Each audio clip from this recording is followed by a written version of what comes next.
सीधा वो तो इन्होंने बचा ली, कोई और तो सीधा टक्कर हो जाता है। क्या हो गया भैया? आप गांव देख रहे हो ना, ये छोटा सा गांव पांडुकेश्वर गांव, ज्यादा घर नहीं है इसमें और ऐसा माना। तो चलो भाई फाइनली आज ना हम लोग बद्रीनाथ से निकल रहे हैं। बद्रीनाथ में हम लोग कम से कम 3 दिन रुके थे और बद्रीनाथ में काफ़ी सारी हमने आपको चीज़ दिखा दी। मतलब जो चीज़ें हमने पहले सुनी भी नहीं थी ना, वो चीज़ें हम इस बार हमने एक्सप्लोर करी हैं। तो अभी हम लोग बद्रीनाथ से निकल रहे हैं और आज हम लोग जा रहे हैं पांडुकेश्वर। जो हमारे बद्रीनाथ जैसे बद्रीनाथ धाम है ना, वैसे हमारे पंच बद्री हैं। तो पंच बद्री में से एक बद्री पांडुकेश्वर में भी है, जिसको योग बद्री बोला जाता है। तो अभी हम लोग यहाँ से निकल रहे हैं। हमने ब्रेकफास्ट भी नहीं किया।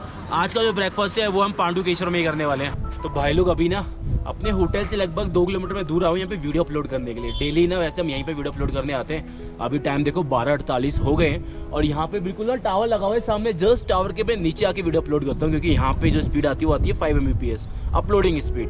और बाकी इसके अलावा कहीं भी जाओ ना बद्रीनाथ में तो 1 Mbps से ऊपर स्पीड कहीं नहीं आती है।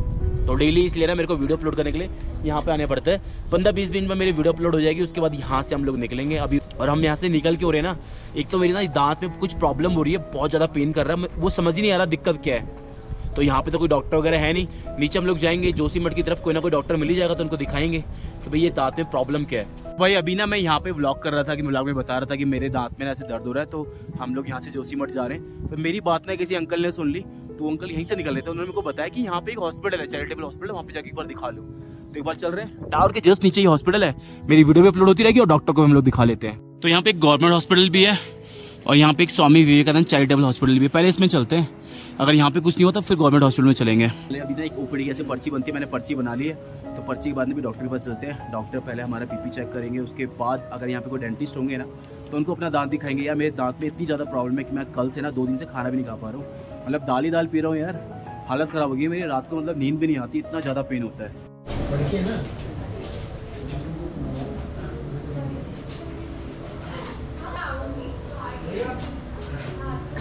नॉर्मल है।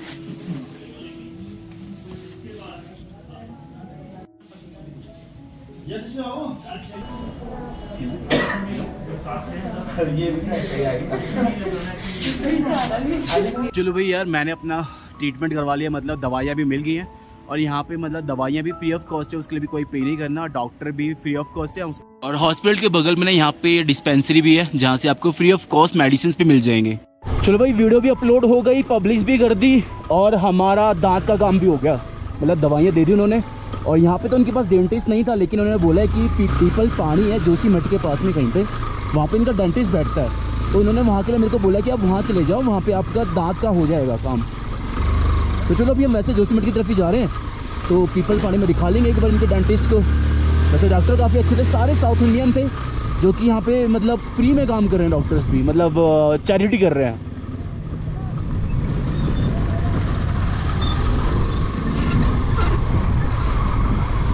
बद्रीनाथ का मौसम ना फिर से बिगड़ने वाला है, हल्की हल्की बूंदाबांदी सी हो रही है। वैसे जितने दिन हम यहाँ पे थे यहाँ पे बर्फ़बारी नहीं हुई, जब निकल जाएंगे ना तभी लगता है बर्फ़बारी होगी।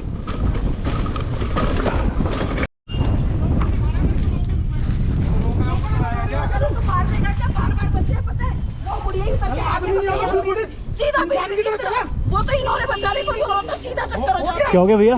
थोड़ी गलती तो मान ले। तुम वही मेरे को इशारा कर रहे है। चलो चलो चलो चलो यार भैया बस तो ऑलवेज गाड़ी निकाल। मेरी बात सुन, भैया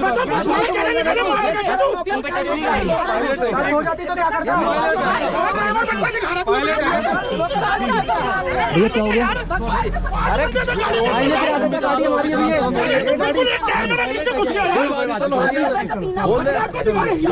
लगी तो नहीं ना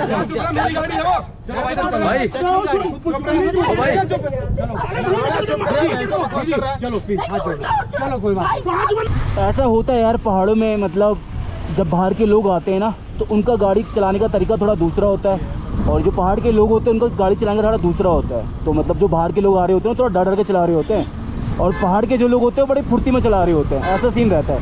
तो वही सीन यहाँ पे हुआ कि वो जो लोग थे ना उनकी गाड़ी ने इससे टकराते हुए लगी है, लेकिन वो बंदा अपना फुर्ती में चला रहा था। गलती है, मतलब आराम से चलाना चाहिए। अच्छा तुम पहाड़ के हो चाहे कहीं के भी हो, गाड़ी ढंग से चलाओ ना, क्योंकि जो बंदा नीचे आ रहा है ना उसको गाड़ी चलानी नहीं आती है ढंग से पहाड़ों में, और फिर उसके बाद आप अपनी गलती भी नहीं मान रहे हो। चलो कोई बात नहीं, अंत भरा तो सब भला, मतलब किसी को नुकसान कुछ नहीं हुआ। तो चलो भैया हम लोग निकल गए हैं बद्रीनाथ से, और हमने आपको बद्रीनाथ में ना काफ़ी कुछ दिखाया। और अगर आपको बद्रीनाथ में ना कुछ भी पसंद आया हो हमारा मेरा दिखाया हुआ ना, तो मुझे कमेंट बॉक्स में ज़रूर बताना। और ये देखो सामने ग्लेशियर पड़ा हुआ है, कितना भयंकर ग्लेशियर है यार, ऊपर से पिघलता हुआ आ रहा है। बद्रीनाथ में इस टाइम पे काफ़ी बड़े बड़े ग्लेशियर है।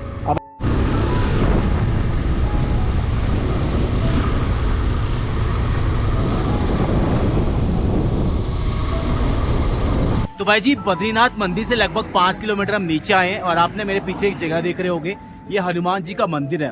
और ये कोई ना ऐसा वैसा मंदिर नहीं है, यहाँ से जुड़ी हुई ना एक बहुत इंटरेस्टिंग सी स्टोरी है जो महाभारत से जुड़ी हुई है। आपको पता होगा ना कि जब महाभारत के टाइम पे, जब महाभारत जब खत्म हो गई थी, तो सारे पांडव स्वर्ग की तरफ जा रहे थे। तो वो इसी रास्ते से स्वर्ग गए थे, बद्रीनाथ के रास्ते में वो थे उस टाइम पे, वो यहाँ पे वो रह रहे थे। तो उस टाइम पे ना द्रौपदी जी ने एक नदी में बहता हुआ ब्रह्म कमल देखा, और उन्होंने भीम से बोला कि मेरे को ये ब्रह्म कमल चाहिए। तो जैसे ही ना भीम जी तो ब्रह्म कमल लेने के लिए बद्री वन में घुसे, तो उन्हें एक वृद्ध, एक बूढ़ा सा बंदर लेटा हुआ रास्ते में मिला, जिसकी पूंछ की वजह से ना रास्ता रुका हुआ था। भीम ने बंदर को बोला कि अपनी ये पूंछ हटा, मेरे को आगे को जाना है। तो वो कोई मामूली बंदा नहीं था, वो हनुमान जी थे। तो हनुमान जी ने उनको, भीम को बोला कि भाई मैं बूढ़ा हो चुका हूँ, मेरे शरीर में इतनी जान नहीं है कि मैं खुद से खड़ा होके उठ जाऊं, आप मेरी पूंछ हटा लो और चले जाओ। तो भीम ने हनुमान जी की पूंछ को उठाने की कोशिश करी, लेकिन वो उठा नहीं पाया, क्योंकि वो हनुमान थे। हनुमान की पूंछ को उठाना उनके बस के नहीं था। तो उनको लगा कि भाई ये कोई साधारण वानर नहीं होगा, जिसकी पूंछ मेरे से नहीं हिल रही, वो जरूर कोई ना मायावी वानर होगा, या तो किसी का रूप होगा। भीम ने हनुमान जी को बोला कि आप कौन है, मुझे अपने दर्शन दो, मैं आपसे हार मानता हूँ। तो उसके बाद हनुमान जी ने भीम को दर्शन दिया और बोला कि भीम कभी भी ना अपनी ताकत पे घमंड मत करना, ठीक है।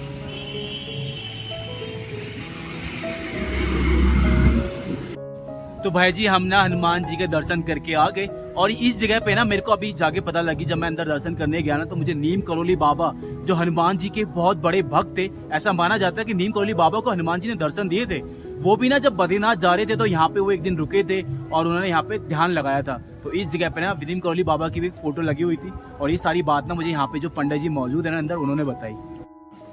चलो भाई हनुमान जी के दर्शन तो हमें हो गए, और यहाँ पे ना काफी सारे छोटे छोटे रेस्टोरेंट भी हैं। तो कुछ खा लेते, क्योंकि सुबह से हमने कुछ खाया नहीं है, ब्रेकफास्ट भी नहीं किया, लंच भी नहीं किया। डेली का अपने यही सीन है भाई, ब्रेकफास्ट और लंच हमारा शाम एक ही टाइम पे होता है। और यहाँ पे हमें मिल गए राजमा चावल मात्र 50 रुपए के। तो चलो दोस्तों निकलते हैं यहाँ से। और मैंने पहली बार सुना कि भाई बद्रीनाथ से पहले कोई ऐसी जगह है जहाँ पे नीम करोली बाबा जी रुके थे, और वहाँ पे ना मेरे को ऐसा कुछ पता नहीं था। यहाँ पे वहाँ पे मैंने देखी नीम करोली बाबा की फोटो, तो मैंने पुजारी जी को पूछा कि पुजारी जी नीम करोली बाबा की फोटो यहाँ क्या कर रही है, मतलब कुछ तो रिलेशन होगा ना, तो कुछ कहानी है क्या यहाँ से। तब उन्होंने बताया कि भाई नीम करोली बाबा बद्रीनाथ में दर्शन करने के लिए आए थे, तो वो एक रात यहाँ पे रुके थे। उस टाइम तो हम लोगों को पता नहीं था कि ये कौन है, लेकिन बाद में हमें पता लगा कि एक भाई कम्बल में कोई आदमी आया था, वो नीम करोली बाबा थे।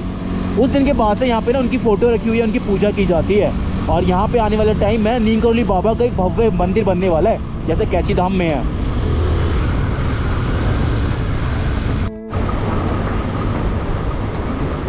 ये वाला पैच ना सबसे डरावना लगता है वैसे।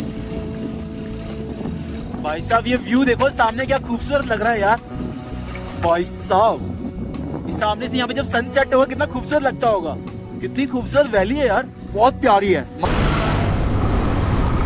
बद्रीनाथ के साइड में ना कुछ अलग ही टाइप के पहाड़ हैं, बिल्कुल ऐसे लंबे लंबे ऊंचे ऊंचे पहाड़ है। यहाँ पे एक पहाड़ पत्थर रखा हुआ है, इसका क्या क्यों रखा हुआ है ऐसे।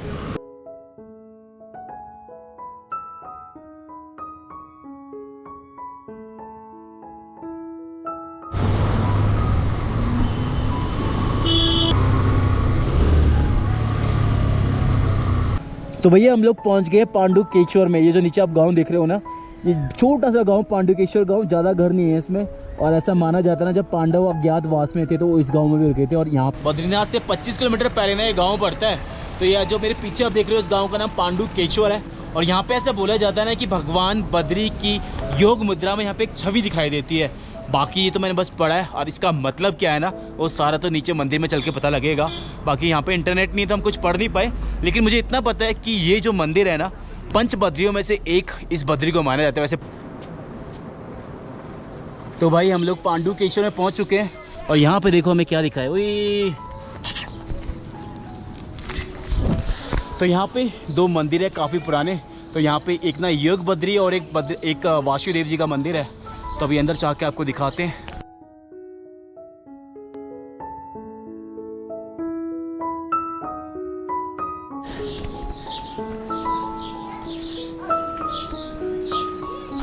वैसे जब आप लोग उत्तराखंड में आओगे ना तो आपको ना उत्तराखंड के गांव-गांव में ना महाभारत की और पांडवों की कहानियां सुनने को मिलेंगी।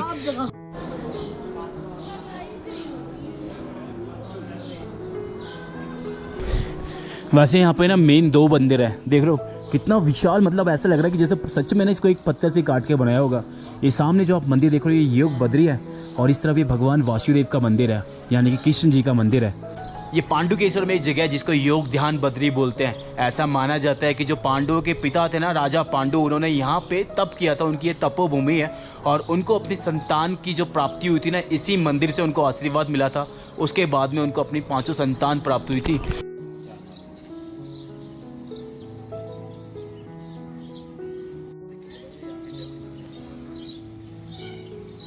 योग ध्यान मंदिर में मुख्यतः 2 मंदिर बने हुए हैं। ये जो सामने आप मेरे मंदिर देख रहे हो ना, ये भगवान विष्णु का मंदिर है और यहाँ पे ना भगवान विष्णु योग मुद्रा में है। मतलब जब आप मंदिर में अंदर जाओगे ना तो आपको प्रतीत होगा कि भगवान विष्णु ने योग मुद्रा ली हुई है। उनकी आंखें बंद है और उनके जो हाथ है वो इस शेप में बने हुए हैं। और बगल में जो आप देखोगे वासुदेव मंदिर है, यहाँ पे भगवान कृष्ण जी का मंदिर है। ऐसा माना जाता है ना कि इस जगह पे पांडवों के साथ में भगवान कृष्ण भी आए थे, इसलिए यहाँ पे उनका भी मंदिर बना हुआ है। और जो योग ध्यान मंदिर में अंदर एक प्रतिमा लगी हुई है ना, इसका कोई प्रमाण नहीं है कि ये मंदिर में जो प्रतिमा लगी हुई है कितनी पुरानी और किसने ये प्रतिमा बनवाई है। ऐसा भी कुछ लोगों का मानना है कि अंदर जो प्रतिमा है वो इंद्रलोक से आई है, मतलब भगवान द्वारा ये मूर्ति स्थापित की गई है। और आपको पता होगा ना कि जो पांडवों के इष्ट देवता थे वो कृष्ण भगवान थे, इसीलिए यहाँ पे ना 5 बद्रियों में से एक जो योग बद्री है, यहाँ पे भगवान वासुदेव का भी मंदिर बना हुआ है। से हम लोग निकल गए हैं जोशीमठ के लिए। जोशीमठ यहाँ से लगभग 20 से 25 किलोमीटर होगा। आराम से 1-1.5 घंटे में हम लोग पहुँच जाएंगे।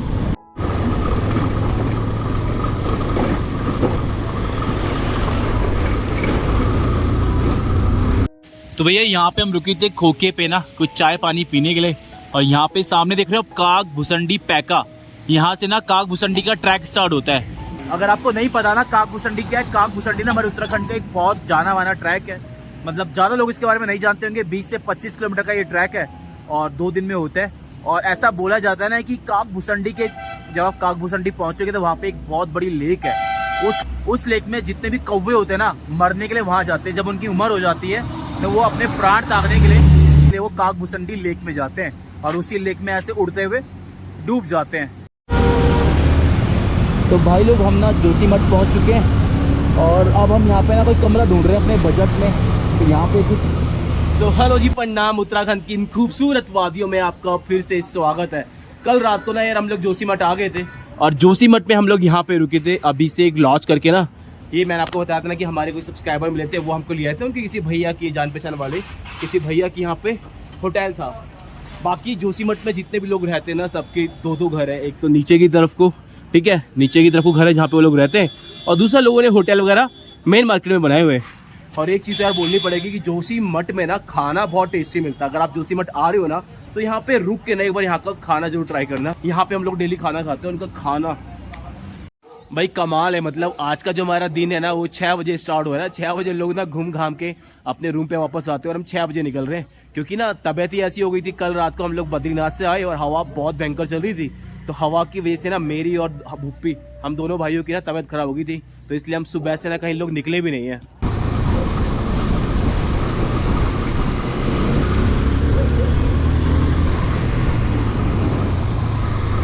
जोशीमठ को क्रॉस करके ना हम लोग ऊपर की तरफ आ गए। तो एक बार सोचा कि आपको ना जोशीमठ ऊपर से थोड़ा दिखाते हैं, क्योंकि जोशीमठ की न्यूज़ में काफ़ी हमने चर्चा सुनी थी। उस टाइम पे हम लोग आना चाह रहे थे, लेकिन उस टाइम पे मैं आ नहीं पाया।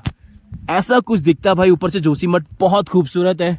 और ये जो जोशीमठ के जो सामने आप ये पहाड़ देख रहे हो, ये वाला जो रास्ता देख रहे हो, ये बद्रीनाथ का रास्ता है। देख रहे हो कितना नैरो सा संकरा सा रास्ता, वो नीचे रोड जा रही है। इन्हीं रोडों से होके आपको ऊपर ऊपर करके, और वो जो लास्ट वाला पहाड़ है ना, वो जो लास्ट वाला पहाड़ है वो इंद्रसेन पहाड़ है। उससे जो पहले पहाड़ है और इंद्रसेन पहाड़ के बीच में ही बसा हुआ है बद्रीनाथ। कहाँ भाई, हम लोग ओली जा रहे थे, गलत रास्ते पे निकल गए। हम 5 किलोमीटर आगे आ गए और 6:30 बज गए। अब हम लोग प्लान कर रहे हैं कि अब हम ना तपोवन चलते हैं। तपोवन भी बहुत खूबसूरत सी जगह है।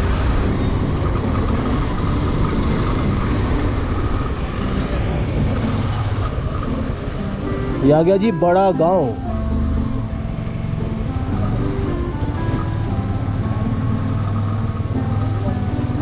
ये बड़ा गांव तो बहुत बड़ा है भाई, है? बड़ा गांव तो काफ़ी बड़ा है, किसी बड़े शहर की तरह लग रहा है। नहीं, बड़े शहर की तरह लग रहा है।